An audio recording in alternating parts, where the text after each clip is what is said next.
So let's discuss about nerve impulse generation. Nerve impulse generation പഠിക്കാൻ വേണ്ടി നമ്മൾ ആദ്യം ഒരു ഗ്രാഫ് ആണ് വരയ്ക്കുന്നത്. ഇത് വോൾട്ടേജ് ടൈം ഗ്രാഫ് ആണ്. So in this voltage time graph നമ്മൾ നോക്കുകയാണെങ്കിൽ -70 മില്ലി വോൾട്ടിൽ നമ്മളുടെ ആക്സോൺ എന്ന് പറയുന്നത് റെസ്റ്റിംഗിലായിരിക്കും. It's called as resting membrane potential. അപ്പോൾ റെസ്റ്റിംഗ് മെംബ്രെയിൻ പൊട്ടൻഷ്യലിൽ ശരിക്കും പറഞ്ഞാൽ നമ്മൾ ഇത് ഈ സൈഡിലേക്ക് വരയ്ക്കുകയാണെങ്കിൽ this is an axon, this is axoplasm which is the part inside the axon, this is the extracellular fluid. നമുക്ക് പറയാം inside is negative charged and outside is positive charged. ഇതിന് basic reason എന്ന് പറയുന്നത് first of all here ഇവിടെ കൂടുതൽ potassium ions ഉണ്ട്, ഇവിടെ കൂടുതൽ സോഡിയം അയോൺസ് ഉണ്ട്, but more potassium is moving out through leaky channels. Apart from that നമുക്ക് ഇവിടെ ഒരു സോഡിയം പൊട്ടാസ്യം പമ്പ് കാണാം. ഈ പമ്പ് എന്ത് ചെയ്യുന്നുണ്ട്?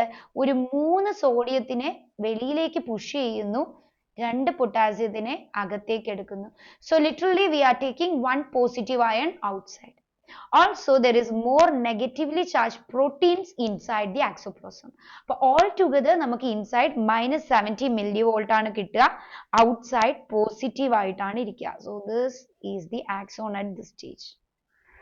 അപ്പോഴാണ് നമ്മൾ എന്ത് ചെയ്യുക? ഒരു external stimulus apply ചെയ്യുന്നത്. ഈ സ്റ്റിമുലസിന്റെ സ്ട്രെങ്ത് ഭയങ്കര ഇമ്പോർട്ടന്റ് ആണ്. If it can generate a small opening, അപ്പോൾ പല സ്റ്റിമുലസുകൾക്കും അത് പറ്റില്ല, എന്നാൽ ചില സ്റ്റിമുലസുകൾക്ക് ഈ ആക്സോണിൽ എന്ത് ചെയ്യാൻ പറ്റും? ഒരു ത്രെഷ്ഹോൾഡ് പൊട്ടൻഷ്യൽ റീച്ച് ചെയ്യിക്കാൻ പറ്റും. So what is happening at this point -55 millivolt നമുക്ക് പറയാം ഈ ആക്സോണിന്റെ which is threshold potential ഇവിടെ ഓൾറെഡി നെഗറ്റീവ് പോസിറ്റീവ് ആയിരിക്കുന്ന കണ്ടീഷനിൽ ഒരു സ്റ്റിമുലസ് അപ്ലൈ ചെയ്യുന്ന പോയിന്റിൽ വെച്ച് സോഡിയം ചാനൽസ് ഓപ്പൺ ചെയ്യുന്നു, sodium voltage gated channel open ചെയ്യുന്നു. എന്നിട്ട് പതിയെ സോഡിയം എൻട്രി ചെയ്യുന്നു. ഈ പതിയെ എൻട്രി ചെയ്യുന്ന ഫേസ് ആണ് അപ് ടു -55 millivolt. അതിനെ നമ്മൾ ത്രെഷ്ഹോൾഡ് എന്ന് വിളിക്കും. Then what happens? പെട്ടെന്ന് ആഫ്റ്റർ എ വൈൽ ഈ -55 ഇൻസൈഡ് എത്തിയ ശേഷം പെട്ടെന്ന് ഈ സോഡിയം വോൾട്ടേജ് ഗേറ്റഡ് ചാനൽസ് പടാന്നങ്ങ് തുറക്കും. It opens wide and more sodium enters inside. അങ്ങനെ ആകുമ്പോൾ എന്ത് പറ്റും? അവസാനം ഇൻസൈഡ് പോസിറ്റീവ് ആവാം, ഔട്ട്സൈഡ് നെഗറ്റീവ് ആവാം. So I draw it like this. After threshold it goes up even up to 30 millivolt inside positive ആക്കി. And this is depolarization. Polarization the opposite, depolarization, that is inside positive outside negative, or this point is called as action potential.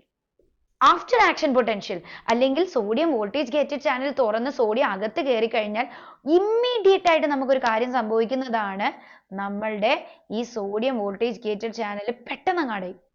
അത് അടഞ്ഞു കഴിഞ്ഞാൽ നമ്മുടെ potassium voltage gated channel അങ്ങ് തുറക്കും. എന്നിട്ട് potassium ion എപ്പോഴും എന്താ ചെയ്യുക? ഇൻസൈഡ് ആണ് കൂടുതൽ, അവർ ഇൻസൈഡിൽ നിന്ന് ഔട്ട്സൈഡിലേക്ക് മൂവ് ചെയ്യും. So this is to restore the depolarisation.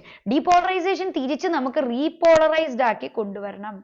Yes, ഈ പോയിന്റ് വരെ കൊണ്ടുവരണം. And this is called as repolarization, where the inside again turns negative, outside positive. പക്ഷേ ചില സമയത്ത് ഈ സോഡിയം പൊട്ടാസ്യം വോൾട്ടേജ് ഗേറ്റഡ് ചാനലിന് ഒരു ബോധവും കാണത്തില്ല. അവന്മാർ കുറച്ച് കൂടുതൽ നേരം തുറന്നു വെച്ചിരിക്കും. ആവശ്യത്തിൽ അധികം നേരം തുറന്നു വെച്ചാൽ എന്ത് പറ്റും? മോർ പൊട്ടാസ്യം വെളിയിലേക്ക് പോവും, ഇൻസൈഡ് ബിക്കം മോർ നെഗറ്റീവ്. ഒരു -90 millivolt വരെ ഇതിന് ഡിപ്പ് ചെയ്യാൻ പറ്റും. ഈ -90 millivolt വരെ ഡിപ്പ് ചെയ്യുന്ന ഇതിനെയാണ് നമ്മൾ എന്ത് പറയുക? We call this as the hyperpolarization state. So this is how the nerve impulse generation happens in an axon.